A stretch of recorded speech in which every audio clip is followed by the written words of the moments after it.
dream. My four little children will one day live in a nation where they will not be judged by the color of their skin, but by the... Do we participate in a politics of cynicism, or do we participate in a politics of hope? You can't be a world changer without being a changed man. Only changed people can change their world. It has the power to inspire. It has the power to unite people in a way that little else does. All right, good morning, everybody. Welcome to another edition of the Leadership Breakfast. And with me in this edition is someone who has broken quite a number of records. Ambassador Khamati is perhaps the youngest person to be elected to parliament in her home country of Kenya, and she is the youngest ambassador in Kenyan history. She has gone on to, in African history, beg your pardon.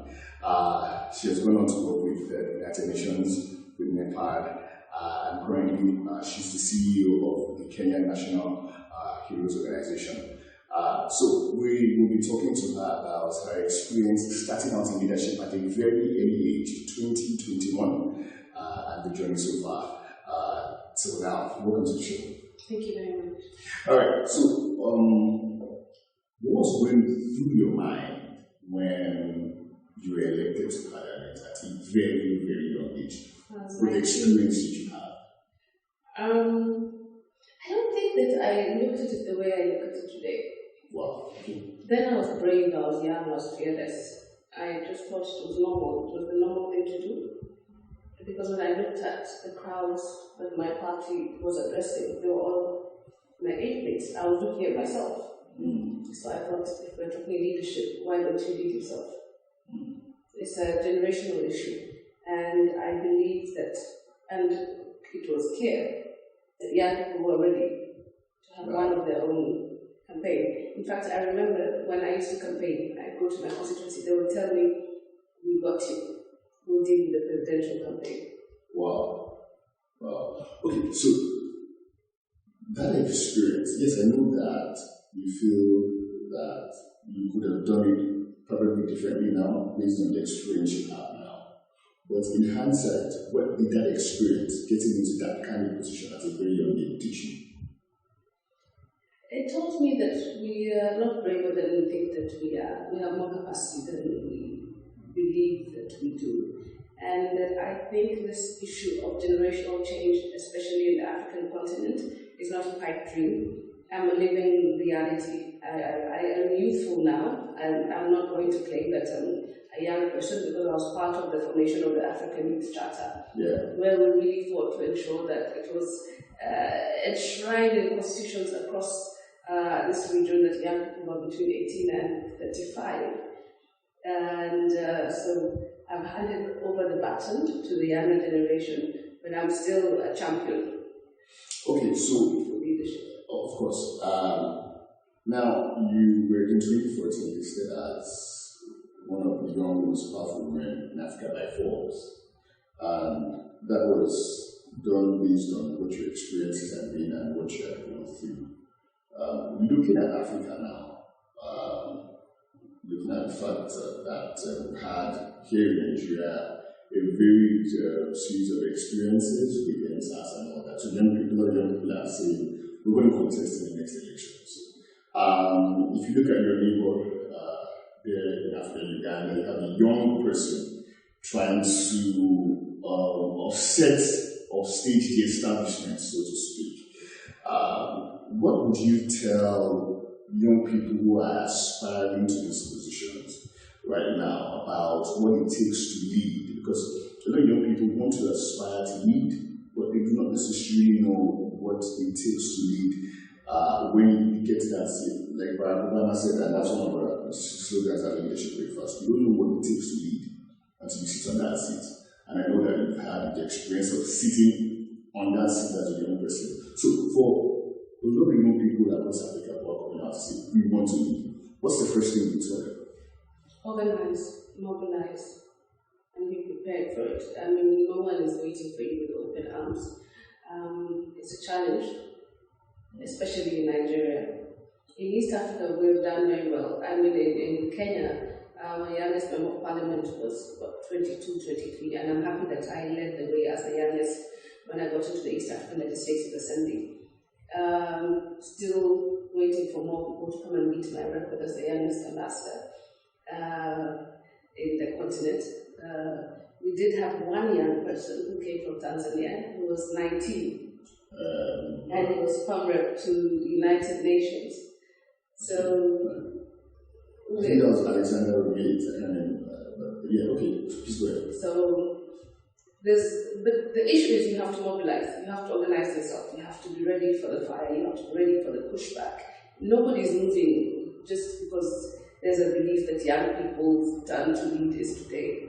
No, it's not going to happen that way, and it's going to be harder, especially if you don't have the resources, if you don't have the community behind you. In West Africa, it becomes a bit more difficult, especially looking at the cultural barriers here, where you have your Oga mentality, big man syndrome, which we luckily don't have the same in Eastern and Southern Africa. So it's easier for us to come and say, Mama, they're here, and it's easier for us to come and fight it out and have the environment where it's almost acceptable.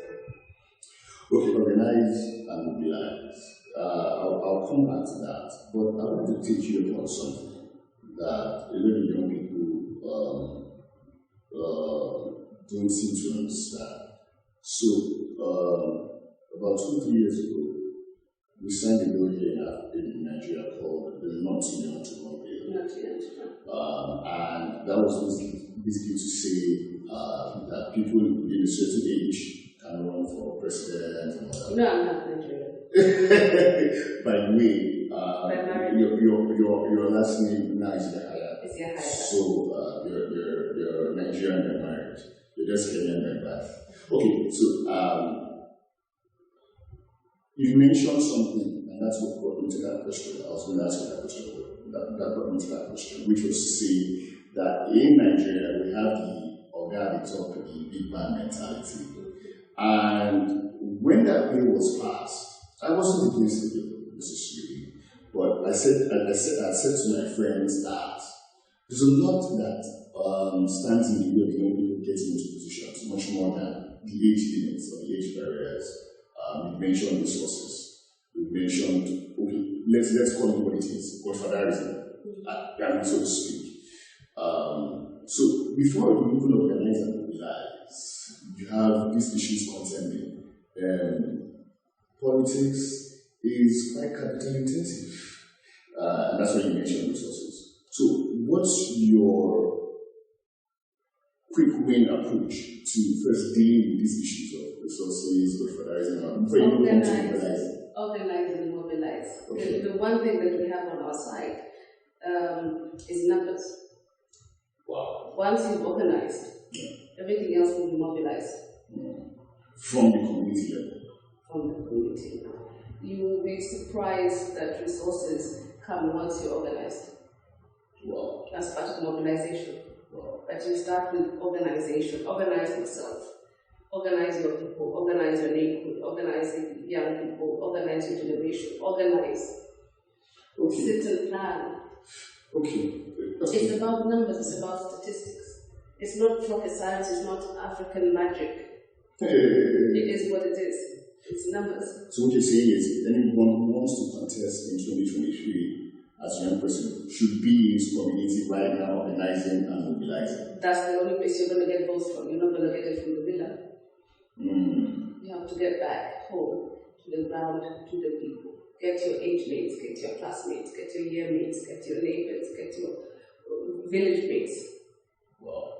Get your mothers. Okay. Now, in Africa today, we have, like you said, a very, very young demographic. And unfortunately, we're not tapping into that Don't say we, say here in Nigeria. Okay. Maybe here in Nigeria. Because I think we've had just a one-off, maybe 35-year-old senator, maybe just once. But I can't remember anything way lower than that. So yes, maybe we could say in Nigeria. But I mean, we all have common problems as a continent. Yes, we do. Because even if you say it's a Nigerian thing, I know generational leadership and the challenges in yes. terms of getting younger people out is a very West African thing. And one of the reasons your mind is trying to get it to be yes, but there are younger people in Uganda that are in parliament. There's a 19-year-old minister in Uganda. So the challenges in Uganda are quite different. They're not generational issues. It's a leadership crisis. Okay. So when we're talking about young people getting into office, we're talking about whether they have access to the instruments that allow them to get into office. Mm-hmm. Yes, they do. Bobby Wine just happens to be in opposition to a very strong man. Strong establishments. let's not make sure it is. Let's just say strong establishments.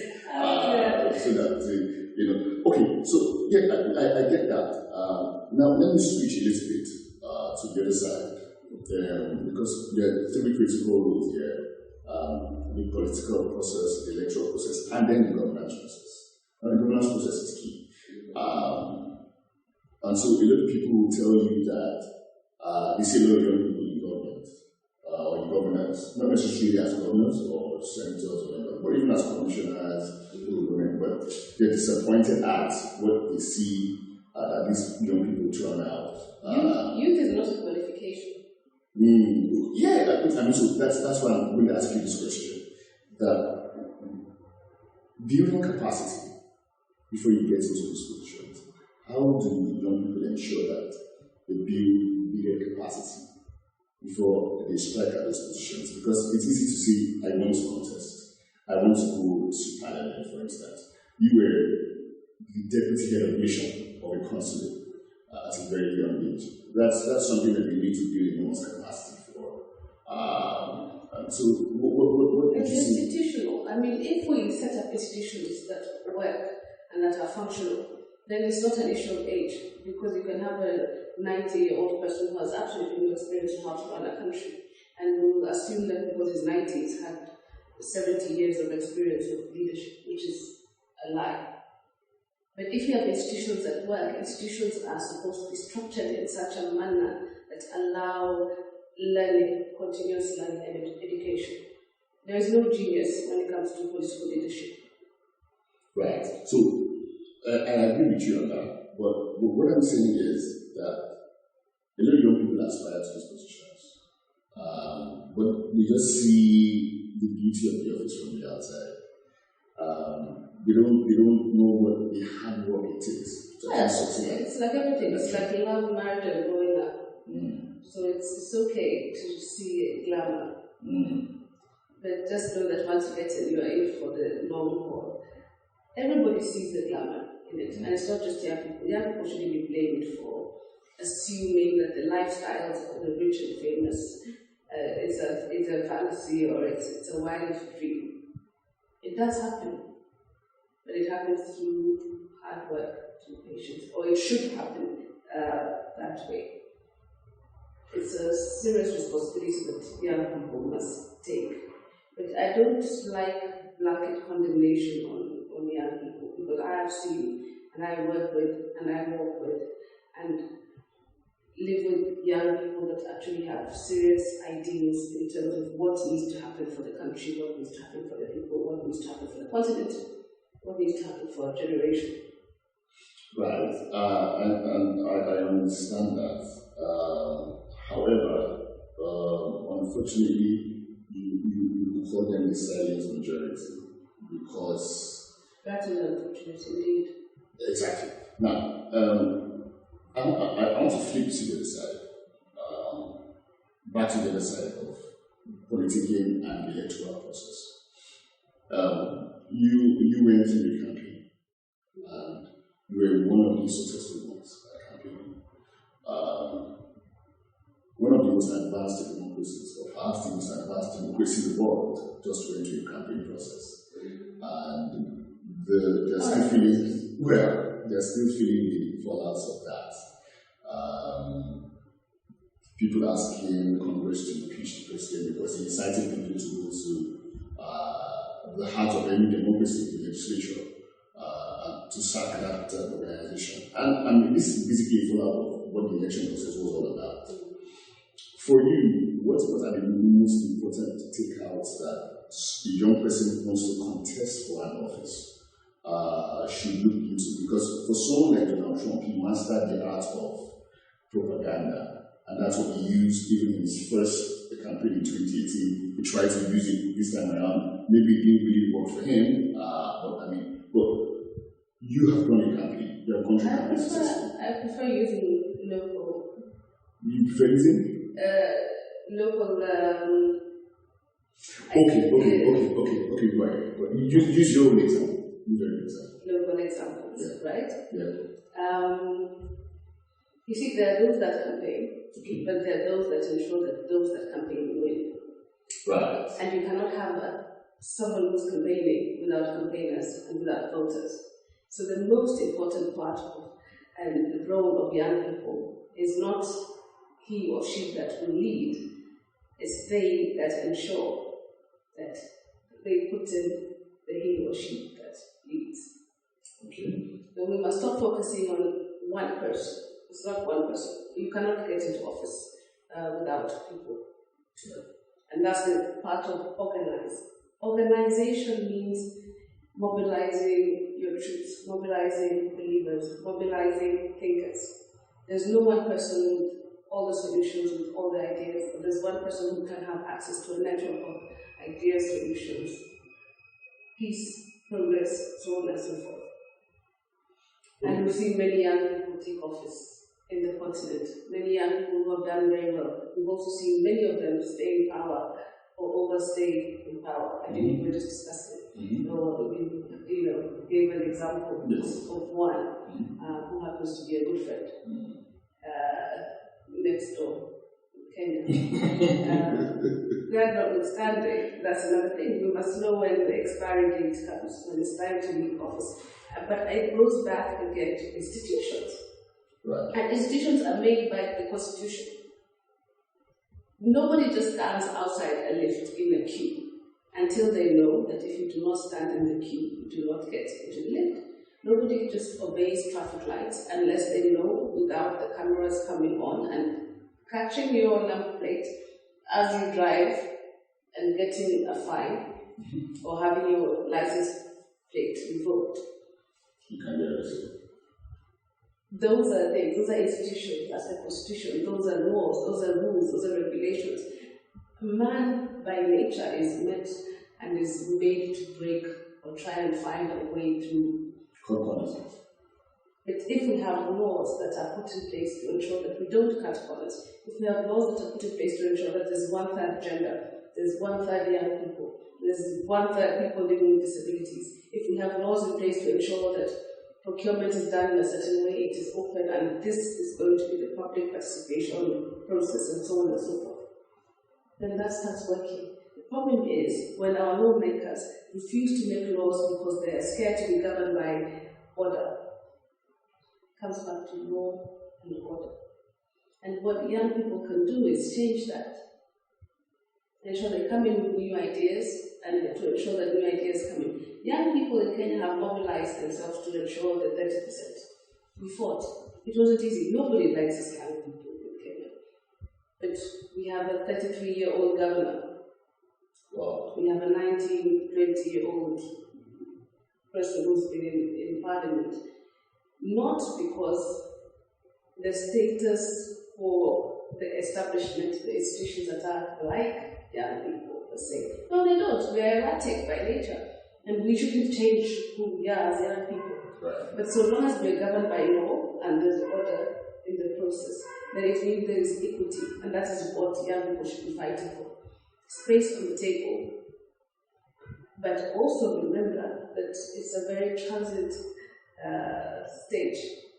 You can never be young forever. You come in, you get out, you make space for the next generation and the next proper leaders that come in. And it's not all parties, not all fun and games. It's real stuff. Yeah. Now, I want to take you up on this. It's a question that I always like to ask. leaders anytime that I have the privilege to have conversations with them. We've had varying degrees of experiences. You talked about institutions. Now, my first question to you would be, what builds strong institutions?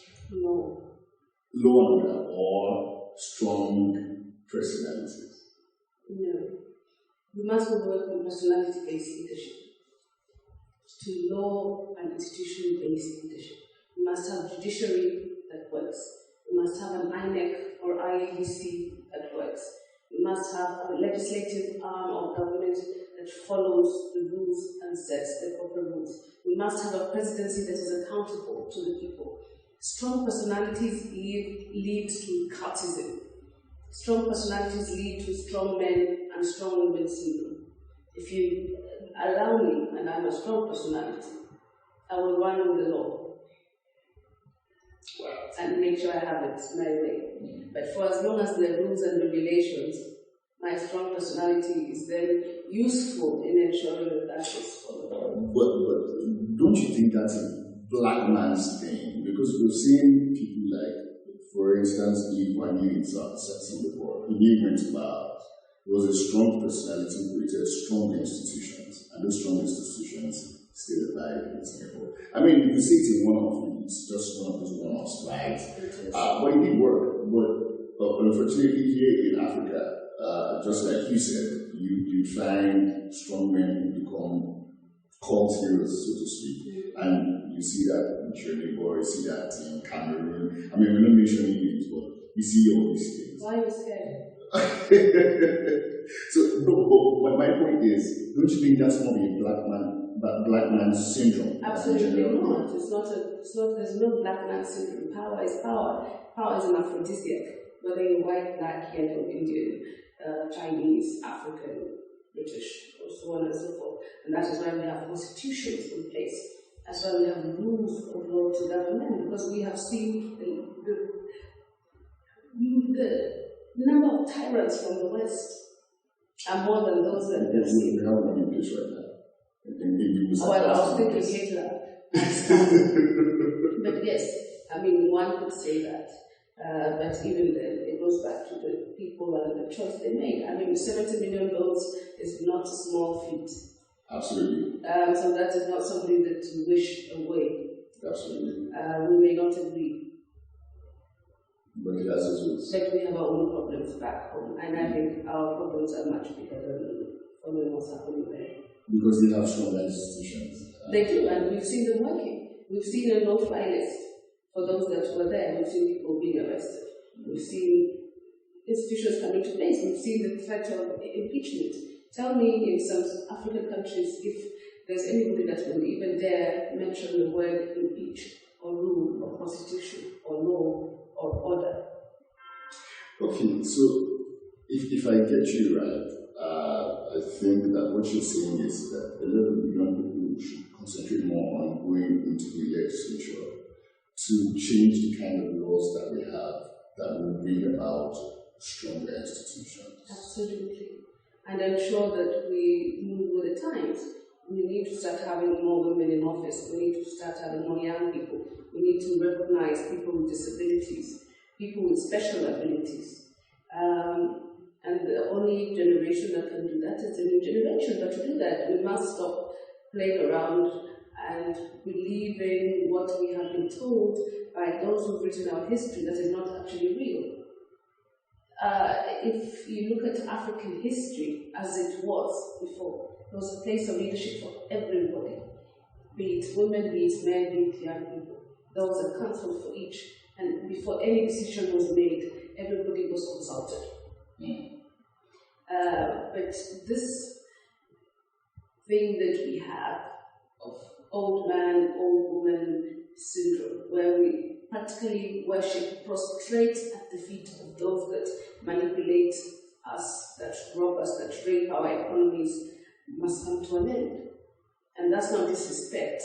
That is called human rights. And human rights equals equity. And equity means that the numbers actually count. So if we are 60% of the population, then we must occupy 60% of the table. I mean, that's just logic. Right. It's not witchcraft. This is not even for cinema. This is how it is. This is what happens in any developed way of thinking, home or otherwise. Okay, so before I go to my next question, I think one of the takeaways that we have from this particular episode is that really young people need to begin to do the hard work, which is, like you said, mobilize and organize. And we have a lot of time between now and 2023 to do that. We should go back to the communities. Right. Now, my next question is quite, probably quite pushing on the spot. You worked with Chief Olusegun Obasanjo. You actually did an internship to NEPA in the New Economic Partnership for Africa's Development. What were your takeaways? What did you learn from doing that job? What were your experiences that you could say is quite instructive for your leaders right now? Well, it was interesting. It was interesting working with the heads of state. It was interesting working with Thabo Mbeki. It was interesting working with Abdoulaye Wade. It was interesting, especially working with Africa. Different mind, different thinking, different appreciation of the role young people play in the continent. I mean, Mbeki was very open. But as you can see, the ANC Youth League, for example, or EFF, led by Malema, they're very strong. Yes. And they're behind the decisions, hard decisions that have been taken, including stepping down of heads of states. Zuma went down, Mbeki went down because of the Youth League. Yes. So it was an interesting opportunity to see, number one, the capacity that we have as a continent, as a region. Number two, to look at think tanks across the continent from Egypt to South Africa. To see that we have the ideas, we have the brains, we have the people that can actually build a railway, as Madam Dlamini Zuma says, from Cairo to Cape Town. Yes. But the issue that was more interesting was the political will. Now, working with the chief, with Baba, was the most fascinating. I was with him a few days ago. Working with Chief has been fascinating because I have seen him in office, out of office. His ideas remain the same, his ideals remain the same. He is amazing in terms of his wit, his stamina, absolutely not, his memory. But also the fact that he's interested in development. And he talks about foreign influence, foreign direct investment, and he's worried for the continent. I think that Chief Obasanjo remains the most powerful person that this continent has. In terms of peace processes, I don't think any other leader has been to mediated in, negotiated in as many peace processes as he has done. He has brought a lot of joy to countries for people who don't even know his name. Right. And he still plays that role. And that's why you've seen even the Secretary General Guterres has appointed him as a special envoy. And so it's interesting to still see him play squash. Right. Okay, one of the books I read recently, and I haven't told you that within 2-3 different books at the same time. One of the books I read recently was Martin Meredith's book, The State of Africa. He talked about the origins of Africa coming from colonialism to post-colonialism. Do you think that, because for instance, I had a conversation with a couple of friends during the recent NSAS crisis, and someone had said to me that Nigerian police is still structured in a way that the colonial police taught them policing, that everywhere around the world, policing has drastically changed. Do you think that Africa's pre- and colonial period plays a major role in the state of Africa right now, in terms of leadership especially? We can't separate ourselves from our colonial masters and in terms of their judgment when it comes to education system, our work, ethics and values, prejudices. perhaps our lack of understanding of history, because we allowed them to rewrite history and to tell us who we are as a people, to turn us from the cradle of civilization to a cradle of anarchists, tribalists, everything that is wrong with us was just written in a few years, despite the fact that we know our history, we know our ancient history, we know where Africa was in the region. So there is that. Now, in terms of our police, again, it comes back to law. Once the law is in place and everybody knows what they need to do, then the law enforcers will do what they need to do and how they need to do it. But we have allowed those that we have given the instruments of power to manage us and to give us law to suffer. So it also goes back to how we treat the people we expect to treat us well. And that goes not just for our police force, our security sector, but also to our health workers, to our education workers. How much we pay our nurses, our doctors, our teachers, our policemen. Right, lovely. Now, as we wind down, I wanted to engage you on this because this is something that's a major issue in Africa. And that's why I started with our history as a continent. Our leadership recruitment process, some people say it's faulty. So, for instance, you can't have a major election in America without having 3, 4, 5 debates, even from the primaries level, before you even get to general elections. And so it gives you the opportunity to gauge or to look into the mind of someone who wants to lead you. That's not something that you see a lot of in Africa. So also, you don't have the opportunity to scrutinize the antecedents of someone who comes and says he or she wants to contest. What should we change about our leadership recruitment process that would make us have better leaders in these positions? Because in the end, these leaders take those decisions that affect everybody anyway.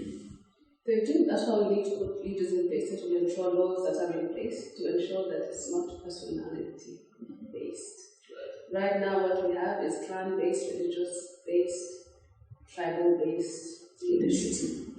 And we're looking at, are they south, southeast, northwest, are they from, and instead of what is it they're bringing to the table. But ideally, it should be, are they going to conform to the rule of law? Are they going to ensure equity, availability of resources to everybody else? Are they going to do what is right by the law? That's what we should be voting for.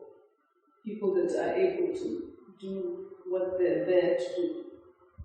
It's not about who I like best. It's about who I trust most with my livelihood, with my generation, with my people. So we away from ethnic, religious sentiments. More policy-based. It will take a long time to do that. I was going to ask you that question. Yes, but you see, if everything is in place, if you have a proper constitution, if you have proper institutions, then to be honest, the person you elect is not really a biggie. Right. You can elect, the biggest comedian or somebody else, but you know that the structures are in place to ensure. In the United States, you cannot just go and use nuclear codes, whether or not you are a serious person or not, because there are institutions that are in place to manage how, when it is used.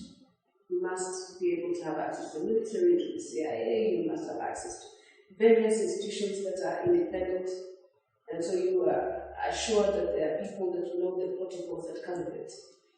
But when you have a one man who knows the Constitution and the law and the Bible. Okay, my last question to you, Fred. You have had as young as you are, very long experience in public public service. If you look back right now, and I know you have an enormous lot of stuff to still be ahead of you. I'm very President of Kenya. What would you say to yourself that you'd have done differently, looking back right now in terms of actually leading people? What would you speak differently? I would have stayed in politics. Stayed in politics. Very important. So, marriage took you out of politics?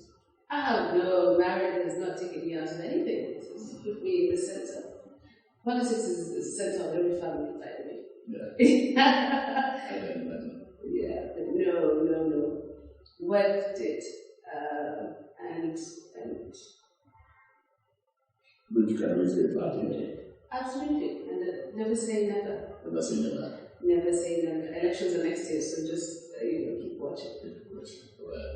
So, Ambassador Khamati Yahaya, thank you so much for joining us on the Leadership Breakfast. We wish you all the best. Thank you very much. And we know that every time you come and need to speak with us, we don't like this. Absolutely. Thank you very much. Thank you. Right, that's the show for this episode. We'll see you soon. Have a great day.